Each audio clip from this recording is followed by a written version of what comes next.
യേശു ആരിലും വലിയവൻ വലിയവൻ. യേശു യേശു ആരിലും വലിയവൻ വലിയവൻ. ആരിലും വലിയവൻ വലിയവൻ. സൗഖ്യദായകൻ പാപമോചകൻ. സൗഖ്യദായകൻ പാപമോചകൻ. യേശുവേകരക്ഷകൻ. യേശുവേകരക്ഷകൻ. കരുണാമയൻ സ്നേഹഗായകൻ. കരുണാമയൻ സ്നേഹഗായകൻ. യേശു യേശു ആരിലും വലിയവൻ വലിയവൻ. ആരിലും വലിയവൻ വലിയവൻ.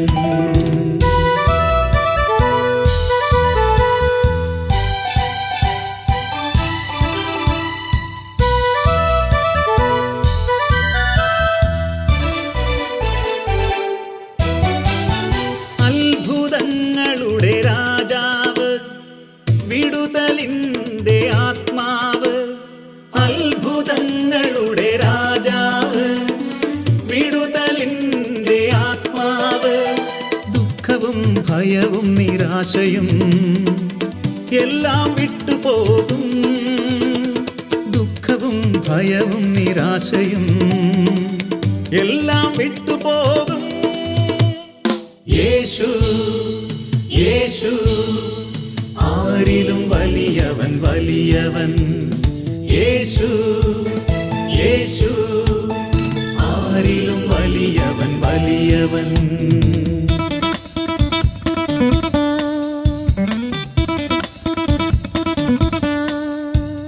Hallelujah hallelujah hallelujah hallelujah.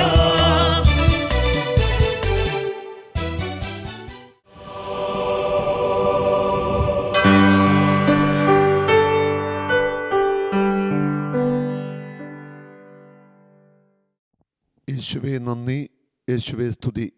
Hallelujah. കുരിശിൽ മരിച്ച നല്ല ദൈവമേ, കുരിശിലൂടെ ഞങ്ങൾക്ക് രക്ഷയും വിജയവും മോചനവും നൽകി. കുരിശിലാണ് രക്ഷയെന്നും കുരിശാണ് രക്ഷയുടെ അടയാളമെന്നുമുള്ള ഉറപ്പേറിയ വിശ്വാസത്തിലേക്ക് ഞങ്ങളെ നയിക്കണം.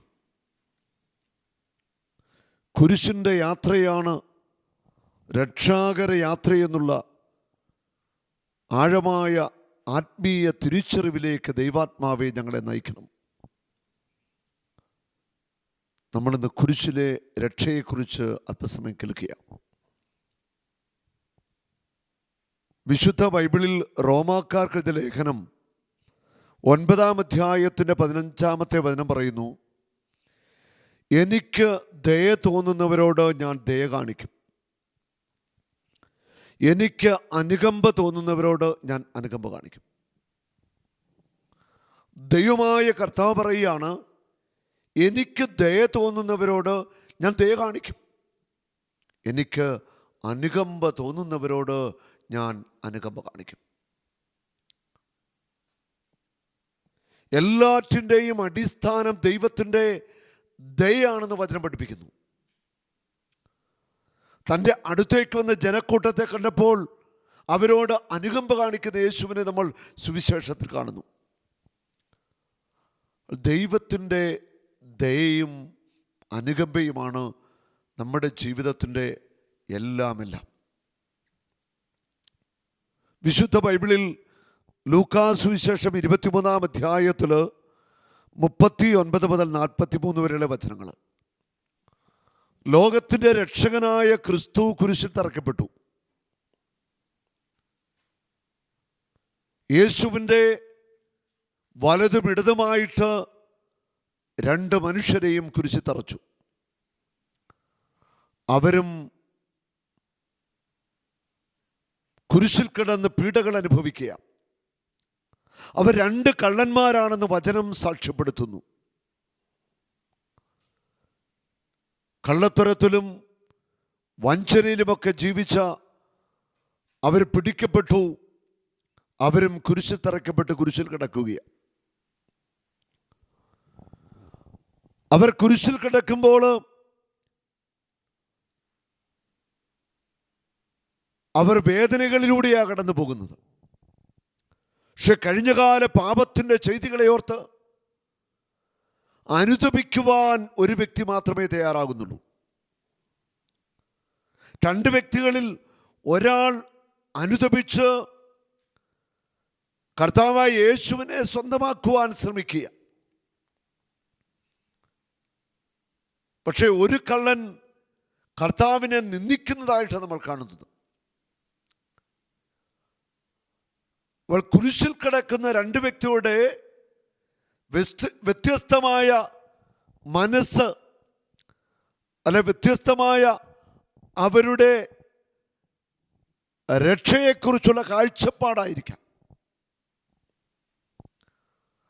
വലതുവശത്തെ കുരിശിൽ കിടന്ന കള്ളൻ ഇപ്രകാരമാണ് പറയുന്നത്: നമ്മുടെ തന്നെ ശിക്ഷ ന്യായമാണ്. ആ കള്ളൻ്റെ ഉള്ളിൽ ആഴമായൊരു ബോധ്യമുണ്ടായി.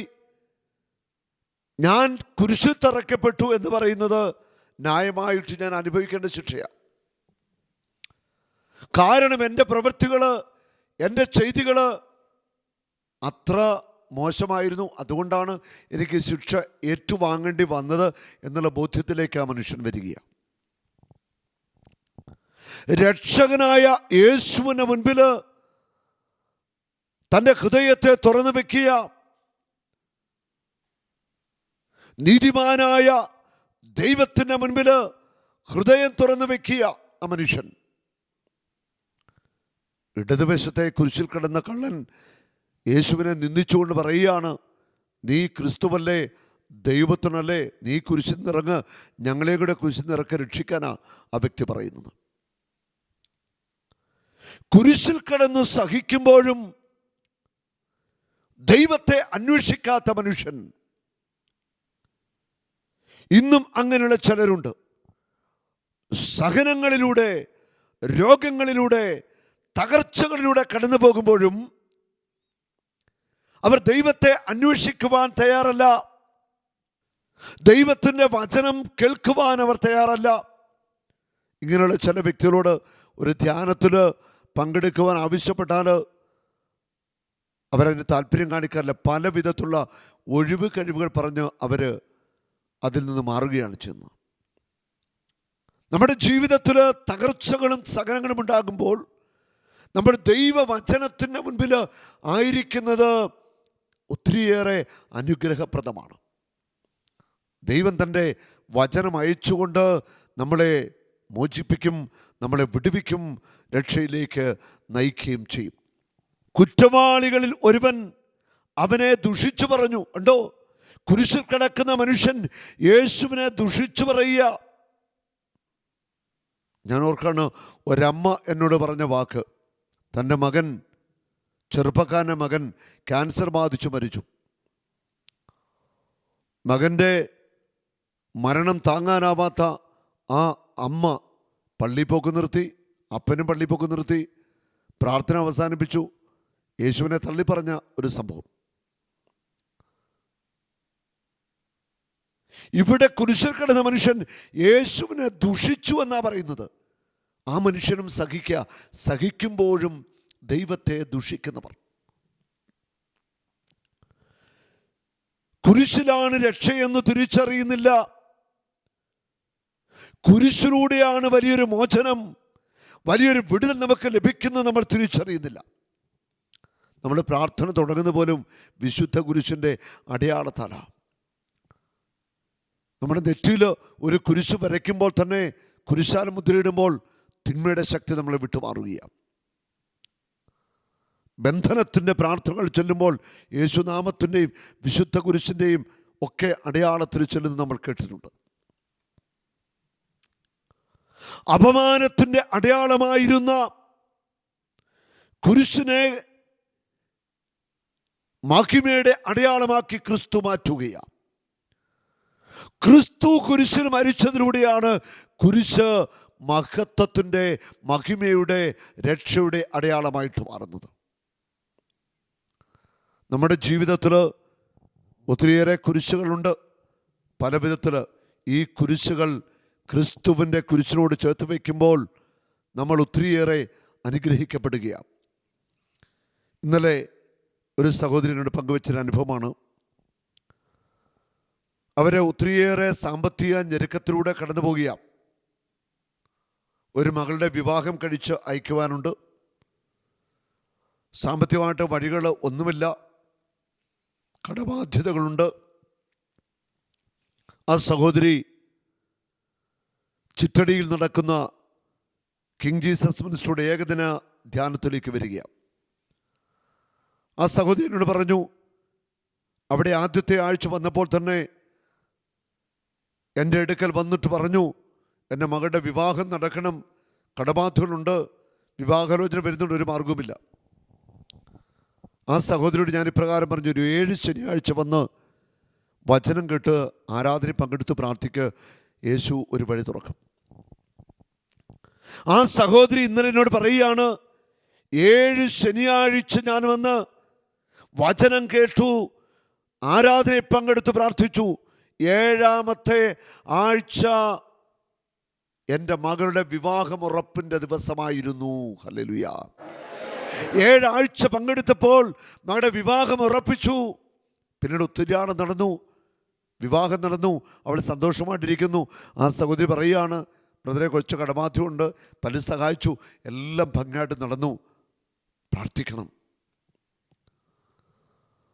കുരിശിൻ്റെ വഴിയിലൂടെ നടന്നു നീങ്ങുന്നവർക്ക് ക്രൂശിതൻ താങ്ങായി തണലായി വരും, ഉറപ്പായത്. അത് സഹനത്തിലൂടെ കടന്നു പോകുമ്പോൾ ദൈവത്തെ നമ്മൾ ദുഷിക്കരുത്, ദൈവത്തെ നമ്മൾ പഴി പറയരുത്. ഇവിടെ ഇടതുവശത്തെ കുരിശിൽ കിടന്ന കള്ളൻ യേശുവിനെ ദുഷിച്ച് സംസാരിച്ചു. ഇങ്ങനെ ചില മനുഷ്യരുണ്ട്, ദൈവത്തെ ദുഷിച്ച് സംസാരിക്കുന്നവർ. ഓർത്തുകൊള്ളുക, നീ അതിന് കണക്ക് കൊടുക്കേണ്ടി വരും. ദൈവത്തെ ദുഷിക്കുന്നവർ ഓർത്തുകൊള്ളുക, സഭയെ ദുഷിക്കുന്നവർ, കർത്താവിൻ്റെ അഭിഷിക്തരെ ദുഷിക്കുന്നവർ ഓർത്തുകൊള്ളുക, ഒരിക്കൽ ഇതിന് കണക്ക് കൊടുത്തേ മതിയാവത്തുള്ളൂ. ദുഷിച്ചുകൊണ്ട് പറഞ്ഞു, നീ ക്രിസ്തുവല്ലേ, നിന്നെ ഞങ്ങളെ രക്ഷിക്കുക. അവനെ ശകാരിച്ചുകൊണ്ട് പറഞ്ഞു, നീ ദൈവത്തെ ഭയപ്പെടുന്നില്ലേ? നീയും അതേ ശിക്ഷാവിധിയിൽ തന്നെയാണല്ലോ. നമ്മുടെ ശിക്ഷാവിധി ന്യായമാണ്, നമ്മുടെ പ്രവൃത്തികൾക്ക് തക്ക പ്രതിഫലം നമുക്ക് ലഭിച്ചിരിക്കുന്നു. അവൻ ഒരു തെറ്റും ചെയ്തിട്ടില്ല. ആ മനുഷ്യൻ പറയുന്നു, നമ്മൾ ഒരേ ശിക്ഷാവിധിയില, നമ്മൾ ചെയ്ത് തെറ്റാ ജീവിതത്തിൽ ചെയ്ത്. ആ തെറ്റിനെ കുറിച്ച് നമുക്കൊരു ബോധ്യമുണ്ടാവട്ടെ. ദൈവത്തെ മറന്നു ജീവിച്ച കാലങ്ങൾ ഓർത്ത്, വചനത്തെ അവഗണിച്ച് ജീവിച്ച നാളുകളൊക്കെ ഓർത്ത് നമുക്ക് അനുദപിക്കാം. ഒരുപക്ഷെ ചില സമയങ്ങളിലെങ്കിലും നമ്മൾ ദൈവത്തെ ദുഷിക്കുകയും പഴി പറയുകയൊക്കെ ചെയ്തിട്ടുണ്ട്. കണ്ണുനീരോടെ നമുക്ക് മാപ്പ് ചോദിക്കാം. ആ മനുഷ്യൻ പറയുന്നു, നമ്മുടെ പ്രവൃത്തികൾക്ക് തക്ക ശിക്ഷയാണ് നമ്മൾ അനുഭവിച്ചു കൊണ്ടിരിക്കുന്നത്. തുടർന്ന് യേശുവോട് പറഞ്ഞു, യേശുവേ, അങ്ങയുടെ രാജ്യത്തായിരിക്കുമ്പോൾ പാപിയായ എന്നെ കൂടെ ഓർക്കണമേ. യേശു ആ മനുഷ്യൻ പറഞ്ഞു, സത്യമായി ഞാൻ നിന്നോട് പറയുന്നു, നീ ഇന്ന് എന്നോടുകൂടെ പർദീസായിൽ ആയിരിക്കും. നീ ഇന്ന് എന്നോടുകൂടെ പർദീസായിലായിരിക്കും. ഹല്ലേലൂയ. യേശു ആ മനുഷ്യന് ഉറപ്പ് കൊടുക്കുക. അനുതപിക്കുന്ന ഏതൊരു വ്യക്തിക്കും യേശു നൽകുന്ന ഉറപ്പാണിത്. നീ ഇന്ന് എന്നോടുകൂടെ പർദീസായിലായിരിക്കും. നല്ല കള്ളന് ഈ ഉറപ്പ് കൊടുത്തു. പക്ഷേ നല്ല കള്ളനെ ആര് കുരിശിൽ നിന്ന് ഇറക്കി വിട്ടില്ല. പർദീസായിലായിരിക്കുമെന്ന് ഉറപ്പ് ലഭിച്ച നല്ല കള്ളൻ വീണ്ടും കുരിശിൽ കിടന്ന് സഹിച്ചു. യോഹന്നാന്റെ സുവിശേഷം 19:33 അവർ യേശുവിനെ സമീപിച്ചപ്പോൾ അവൻ മരിച്ചു കഴിഞ്ഞുവെന്ന് കാണുകയാൽ അവൻ്റെ കാലുകൾ തകർത്തില്ല. എന്നാൽ പടയാളികൾ ഒരുവൻ അവൻ്റെ പാർശ്വത്തിൽ കുന്തം കൊണ്ട് കുത്തി. ഉടനെ അതിൽ നിന്ന് രക്തവും വെള്ളവും പുറപ്പെട്ടു. 32-ാമത്തെ വചനം പറയുന്നു, അതിനാൽ പടയാളികൾ വന്ന് അവനോടുകൂടെ ക്രൂശിക്കപ്പെട്ടിരുന്ന 2 പേരുടെയും കാലുകൾ തകർത്തു. കുരിശിൽ കിടന്ന കള്ളന്മാരുടെ കാലുകൾ അടിച്ചു തകർക്കുകയാണ് അവർ ചെയ്തത്. പർദീസ വാഗ്ദാനം ചെയ്യപ്പെട്ട ആ നല്ല കള്ളന്റെയും കാലുകൾ അവർ അടിച്ചൊടിച്ചു. പർദീസ കൊടുക്കാമെന്ന് പറഞ്ഞിട്ടും സഹനത്തിൽ നിന്ന് ആ മനുഷ്യൻ ഒഴിവാക്കപ്പെടുന്നില്ല. കാലുകൾ തകർക്കപ്പെട്ട് ആസ്ഥികൾ ഒടിഞ്ഞ് വേദന സഹിച്ച് ശരീരത്തിൽ സഹിച്ചുകൊണ്ടാണ് ആ മനുഷ്യൻ, ആ നല്ല കള്ളൻ മരിക്കുന്നത്. ആ ശരീരത്തിൽ എന്തിനാണ് കർത്താവ് ആ സഹനം അനുവദിച്ചത്? ശരീരത്തിൽ ചെയ്ത പാപങ്ങൾ, എല്ലാ തിന്മകളും ക്ഷമിക്കപ്പെടുവാൻ വേണ്ടി ശരീരത്തിൽ ശിക്ഷ അനുവദിക്കപ്പെടുകയാണ്. യേശുവിൻ്റെ ആ സഹനത്തോട് ചേർന്നുള്ള ഒരു സഹനത്തിൽ ആ നല്ല കള്ളനും പങ്കാളിയായി. സ്വർഗത്തിൽ യേശുവിൻ്റെ കൂടെ ഉറപ്പായിട്ടും ആ വ്യക്തിയുണ്ട്. കുരിശിൽ ഇടതുവശത്ത് കിടന്ന കള്ളൻ അനുദപിക്കാൻ തയ്യാറായില്ല, പാപത്തെ ഓർത്ത് പശ്ചാത്തപിച്ചില്ല. ആ സഹനത്തിൻ്റെ വേളകളിലും ദൈവത്തെ, യേശുവിനെ ദുഷിച്ച ധാർഷ്ട്യം നിറഞ്ഞ അഹങ്കാരിയായ മനുഷ്യനും കാലുകൾ അടിച്ച് ഒടിക്കപ്പെട്ടു. ആ മനുഷ്യന് സഹനത്തിൻ്റെ വില മനസ്സിലാക്കുവാൻ, യേശുവിൻ്റെ രക്ഷയുടെ സ്നേഹം മനസ്സിലാക്കാൻ സാധിച്ചില്ല. ആ മനുഷ്യൻ നിത്യനാശത്തിലേക്ക് പോയി കാണാം. നമുക്കറിയില്ല. രക്ഷയുടെ ഒരു സമയമുണ്ട്. നമ്മുടെ ജീവിതത്തിൽ നമ്മൾ അനുഭവിക്കേണ്ടി വരുന്ന സഹനങ്ങളും, അത് ശാരീരികമാകാം, മാനസികമാകാം, ആത്മീയ മേഖലയിൽ ഞെരുക്കപ്പെടുന്ന അനുഭവമാകാം, ഇതെല്ലാം നമ്മളെ രക്ഷയിലേക്ക് നയിക്കേണ്ടിയിരിക്കുന്നു. ഹല്ലേലൂയ. നല്ല കള്ളൻ യേശുവിൻ്റെ വാഗ്ദാനം സ്വീകരിച്ചിട്ടും വീണ്ടും സഹനത്തിൻ്റെ മണിക്കൂറുകളിലൂടെ ഒടിഞ്ഞ അസ്ഥികളിൽ സഹനം, ശരീരം മുഴുവൻ സഹനം ഏറ്റുവാങ്ങി ആ കുരിശിൽ കിടന്ന് ജീവൻ വെടിയായിരുന്നു. റോമ 8:18-19 നമ്മൾ വായിക്കുന്നു, നമുക്ക് വെളിപ്പെടാനിരിക്കുന്ന മഹത്വത്തോട് തുലനം ചെയ്യുമ്പോൾ ഇന്നത്തെ കഷ്ടതകൾ നിസ്സാരമാണ്. നമുക്ക് വെളിപ്പെടാനിരിക്കുന്ന വലിയൊരു മഹത്വമുണ്ട്.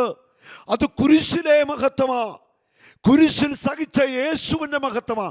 അതാണ് വെളിപ്പെടാനിരിക്കുന്ന മഹത്വം. വെളിപ്പെടാനിരിക്കുന്ന ആ മഹത്വത്തോട് തുലനം ചെയ്യുമ്പോൾ ഇന്നത്തെ കഷ്ടതകളും സഹനങ്ങളും തകർച്ചകളും കണ്ണുനീരും നിസ്സാരമാണ്.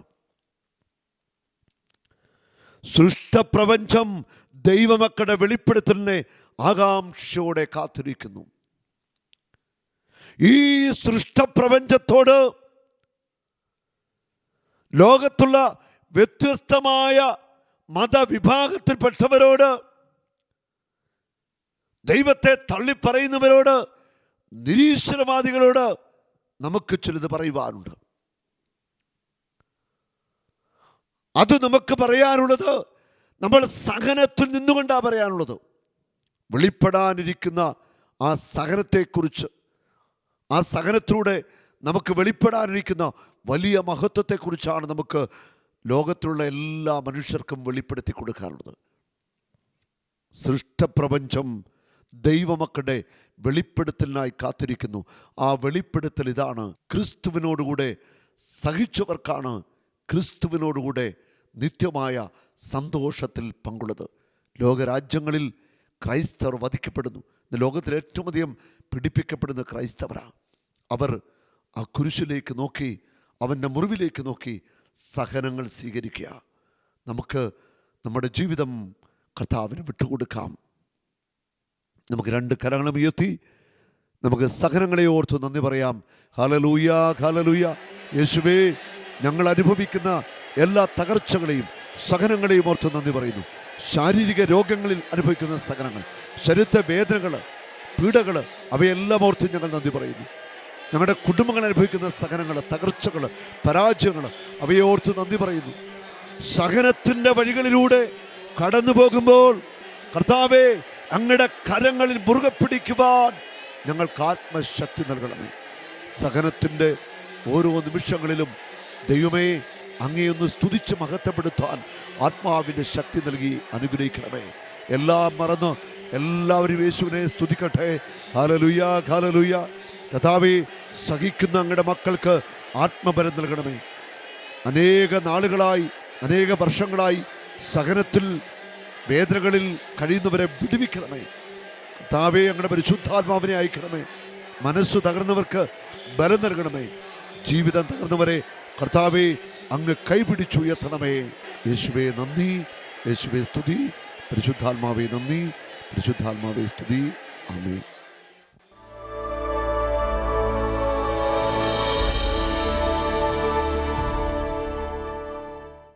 വെയിറ്റ് ഇട്ട് കിടക്കുമായിരുന്നു.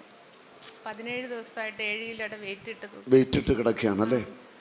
എവിടെ നിന്ന് വരുന്നു ചേച്ചി? വണ്ടിപ്പെരിയാർ എന്നാണ് ചേച്ചി വരുന്നത്. ചേച്ചി ഉപയോഗിച്ചു. ഇതെന്താ? കാൽമുട്ടിലുള്ളതാണോ? എന്ത് സംഭവിച്ചായിരുന്നു? വീണിട്ട് കാലിന്റെ മുട്ടേക്കട കിടന്ന 2 ഞരമ്പ്, ഡോക്ടർ പറഞ്ഞു 3 ഞരമ്പുള്ളത് 2 ഞരമ്പും പൊട്ടിപ്പോയി. നിങ്ങൾ എങ്ങനെ നടക്കുന്നു എന്നോട് ചോദിച്ചു. ഞാൻ അതിനുശേഷം കാൽമുട്ടിലെ വീണിട്ട് ഞരമ്പുകൾ പൊട്ടിപ്പോയിട്ട് നടക്കാൻ വയ്യാത്ത അവസ്ഥ കിടപ്പായിരുന്നു. നടക്കുമായിരുന്നു. പിന്നെ അതിനുശേഷം പിന്നെ 3 പ്രാവശ്യം പിന്നെ വീണ് ബലമില്ലാതെ. അത് കഴിഞ്ഞ ശേഷം നട്ടല് വളഞ്ഞു പോയി. നട്ടല് വളഞ്ഞു പോയിട്ട് വെയിറ്റ് ഇട്ട് കിടക്കുമായിരുന്നു. ശരി, ഇപ്പൊ നട്ടല് നിവർന്നു. നട്ടല് നിവർന്നു. ഹല്ലേലൂയ. നട്ടല് നിവർന്നു. ആ കാലൊന്ന് മടക്കി കുടഞ്ഞു കാണിച്ചേ. നന്നായിട്ടൊന്ന് കുടഞ്ഞു കാണിച്ചേ. ഒന്ന് മടക്കി ഈ മുട്ടലിങ്ങനെ പിടിച്ചേ. എന്നിട്ട് ഇങ്ങനെ തിരിച്ച് അങ്ങോട്ടും ഇങ്ങോട്ടും 2 സൈഡിലോട്ട് ധൈര്യത്തോടെ തിരിച്ചോ. യേശു തൊട്ട് കഴിഞ്ഞു. ധൈര്യമായിട്ട് തിരിച്ചോ. വേദന ഉണ്ടോ ഇപ്പോൾ? ഇല്ല. അങ്ങോട്ട് ഇറങ്ങിക്കേ. ഓടിക്കേ, പുറകോട്ട് ഓടിക്കേ. അങ്ങോട്ട് പൊക്കോ. ഓടിപ്പോയിട്ട് വാ. ഓടിക്കേ. ചേച്ചി നോട് ധൈര്യമായിട്ട് ഓടിക്കേ. കരമടിച്ചു കർത്താവിനെ സ്തുതിക്കട്ടെ.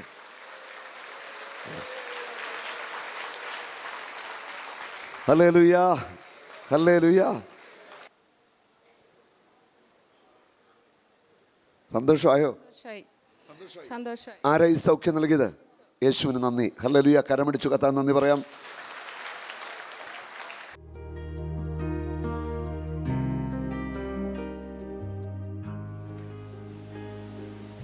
കാലെടുത്ത് വെക്കാൻ പ്രയാസമാണോ? എന്താ പേര്?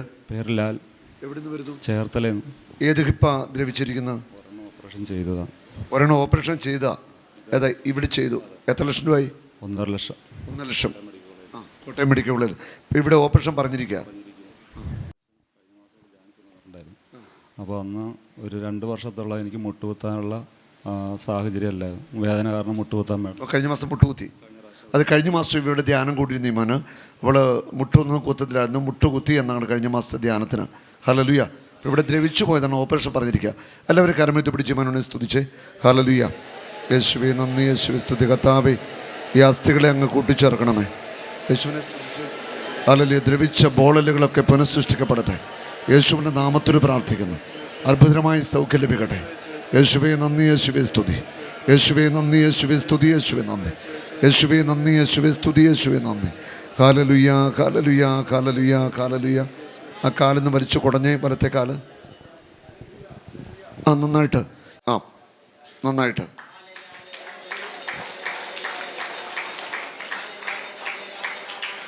ഇപ്പൊ വേദന ഉണ്ടോ? ചെറുതായിട്ടുണ്ട്. ചെറുതായിട്ടുണ്ട്. ചെറുതെന്ന് അല്പം. എത്ര ശതമാനം പറയാം? ഒരു 80% അറിയോ? ഒരു 80% വേദന മാറിയോ? മാറി. ലേശമുള്ളൂ. യേശുവേ നന്ദി. വട്ടം കറക്കിക്കേ. വട്ടം കറക്കിക്കേ. തിരിച്ച് കറക്കിക്കേ. തിരിച്ച് കറക്കിക്കേ. നിങ്ങൾ മനസ്സിലാക്കണം, ഇവിടെ ദ്രവിച്ചു പോയി ഇവിടം വെച്ച ഈ കറക്കുന്നതെന്ന് നിങ്ങൾ തിരിച്ചറിയണം. ഹല്ലേലൂയ. ഇത് കർത്താവിൻ്റെ പ്രവൃത്തിയാണിത്. ഹല്ലേലൂയ. കാല് വരിച്ചു കുടഞ്ഞേ. 2 കാലം മാറി മാറി കുടഞ്ഞേ. ഇനി ഇറങ്ങിക്കേ. സ്റ്റെപ്പ് ഇറങ്ങിക്കോ. ധൈര്യമായിട്ട് ഇറങ്ങിക്കോ. പൊക്കോ. ഇവിടെ തിരിച്ചു കയറിക്കേ. തിരിച്ചു കയറി വാ. തിരിച്ചു കയറി വാ. തിരിച്ചു കയറി വാ. തിരിച്ചു കയറി വാ. ഇങ്ങോട്ട് കയറി വന്ന ആളിനെ നിങ്ങൾ കണ്ടതല്ലേ? ഒന്നുകൂടെ ഇറങ്ങിക്കേ.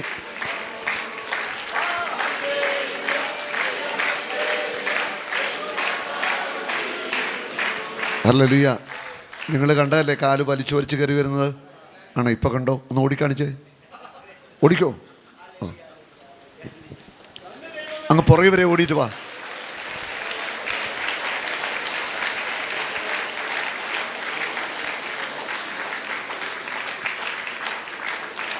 ചാടിക്കയറിക്കുക, സ്റ്റെപ്പൊക്കെ ചാടിക്കയറി.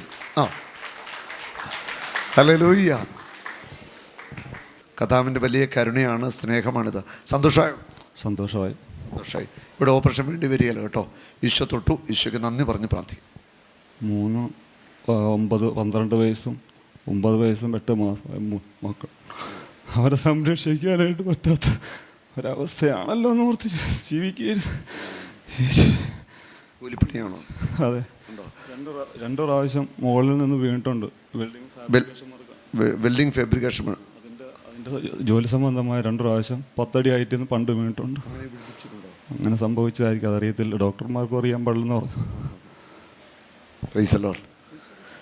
കണ്ണുനീരിലേക്കും വേദനകളിലേക്കും എപ്പോഴും കടന്നു വരുന്നൊരു ദൈവം. ഞാൻ ദുരിതത്തിൽ അകപ്പെട്ടപ്പോൾ കർത്താവിനോട് നിലവിളിച്ചപേക്ഷിച്ചു. അവിടുന്ന് എൻ്റെ പ്രാർത്ഥന കേട്ടു. അവിടുന്ന് എന്നെ സുഖപ്പെടുത്തുകയും ചെയ്തു. ഹല്ലേലൂയ. യേശു ആരിലും വലിയവൻ, വലിയവൻ. യേശു യേശു ആരിലും വലിയവൻ, വലിയവൻ. ആരിലും വലിയവൻ, വലിയവൻ. സൗഖ്യദായകൻ, പാപമോചകൻ. സൗഖ്യദായകൻ, പാപമോചകൻ. യേശുവേകരക്ഷകൻ, യേശുവേകരക്ഷകൻ.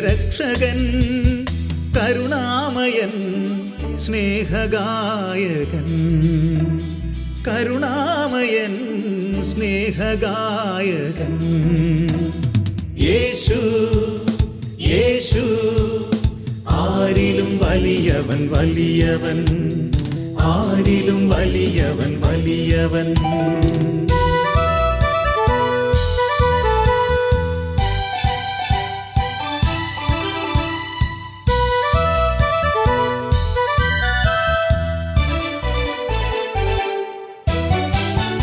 അത്ഭുതങ്ങളുടെ രാജാവ്, വിടുതലിൻ്റെ ആത്മാവ്. അത്ഭുതങ്ങളുടെ രാജാവ്, വിടുതലിൻ്റെ ആത്മാവ്. ദുഃഖവും ഭയവും നിരാശയും എല്ലാം വിട്ടുപോകും. ദുഃഖവും ഭയവും നിരാശയും എല്ലാം വിട്ടുപോകും. യേശു യേശു ആരിലും വലിയവൻ, വലിയവൻ. യേശു യേശു